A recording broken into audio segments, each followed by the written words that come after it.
9-10 मुहर्रम की दरमियानी रात अमर बिन साद इमाम अली मकाम के खैमे में आया और आके कहने लगा, हुसैन बातें दो ही हैं, अब यजीद और उबैदुल्लाह इब्न ज़ियाद और दीगर कोई और बात सुनने को तैयार नहीं होते, दो ही बातें हैं, या आपको बैत करनी है या जंग करनी है। तो इमाम अली मकाम फरमाने लगे कि मुझे एक रात की मोहलत दे दो, एक रात की मोहलत, सवेरे बताऊंगा क्या करना है। 9-10 की दरमियानी रात अमर बिन साद ने कहा ठीक है, मैं सवेरे आ जाऊंगा। तो अमर बिन साद खैमे से बाहर निकला तो हजरत अब्बास बिन अली,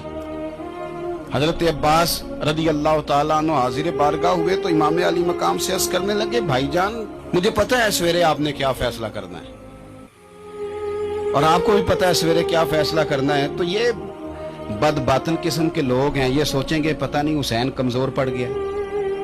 अभी बताना था कि हमने बैत नहीं करनी, आपने रात मोहलत क्यों मांगी, ये पता नहीं रात क्या क्या बदगुमानियां सोचेंगे। फैसला तो सवेरे भी वही होना है और अब भी